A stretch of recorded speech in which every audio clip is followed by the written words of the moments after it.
What's up guys? So may tanong dito pre, wak, anong pang counter sa mga setter na tank? Aba malay ko, ba't sa akin mo tinatanong idol? Tulad niya may Cupra. Isa sa pinaka the best pang counter siguro to guys, si Rafaela or Estes. Si Estes naman kasi hindi ganong na-open yung guys. Na pinaka the best na siguro Rafaela pre. Pang counter talaga to sa mga setter na tank o kaya Florin. Lalo na pag naka-flash of the Oasis na to guys, itong Rafaela na to. Isang second skillan lang par, pagkalati ang buhay ng kampi mo. Saka sarap mag-marksman guys pagka may kakampi kang Rafaela. Tulad yan, di ba? Subsubin mo na subsubin par. Kaya kadalasan sa atin guys, nag-i-spam second skill tayo kahit puno yung buhay na kampi natin. Huwag natin gagawin yung pre. Hindi yung par kung panghabol, no? Walang problema sa Rafaela guys kasi may pang-set na rin to eh. Para sa akin pare, ito pang counter sa Cupra guys. Walang gagawin Cupra dito pre. Lalo pagka naka-purify ka pa. Tulad na ito. Sige, pasukin mo ng pasukin dyan. Yung 1-1, no? Sarap na sarap par.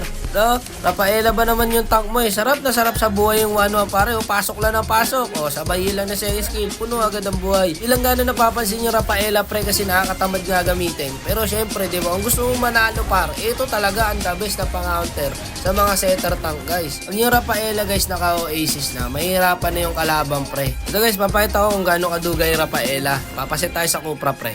Ayan na, ulti papi chulo. Okay, sabay purify, sabay second skill, puno ang buhay pare. Ganto po kaduga ang isang Rafaela guys. Dito guys, may sasave tayo, may nahuli yung Cupra. Wag agad-agad kayo magsa-second skill guys pag kailangan lang. Tulad yan, di ba? Wag yung spam kayo na spam ng second skill kahit puno yung buhay ng kampi nyo. Ito lang naman hindi to tutorial. Common sense na naman din kasi yung pre. Pag puno yung buhay ng kampi mo, wag mo nang i-heal. Sayang lang. Dito par wala nang gagawin yung Cupra dito. The best pang-hunter talaga pre sa Cupra is Rafaela. Sa mga Minotaur naman guys, syempre hindi naman lagi na-open kasi yung Estes eh. Siguro yung alternative na pwede talagang pang-counter din is Rafaela din pre. Kaya nga lang guys, nakakatamad nga lang talaga gamitin yung Rafaela, yung Estes. Diba mga nakakatamad gamitin kasi yung walang thrill eh. Tulad niya pare, di ba, mamatay na lang yung kampi mo. Bubuhayin pa ng first kill, tsaka ng ulti. Ang sarap kaya pare pagka may healer tank ka. Sugod ka na ng sugod pagka marksman ka, di ba? Sige, subsubin mo na subsubin. Isang first kill lang. Tapos revitalize. Parang nasa tabi ng well. Puno ang buhay.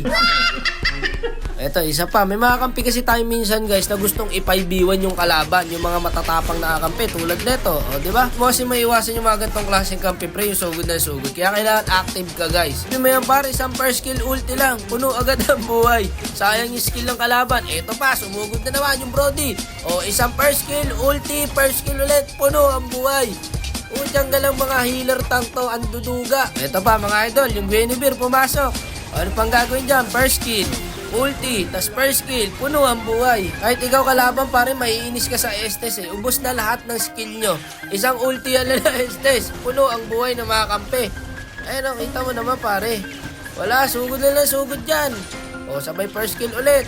Puno na naman ang buhay pre. Ito yung mga tank na hindi natin napapansin pre, yung mga healer tank guys. Napansin nyo ba guys, gamit na gamit yung mga healer type na tank sa MPL, sa MSC o kaya kahit sa mga amateur na tournaments pre. Sa ating mga random kasi guys, no, yung mga talagang tayo-tayo lang ng mga nag-RG, talaga nakakatamad nga naman gamitin yung mga gantong hero.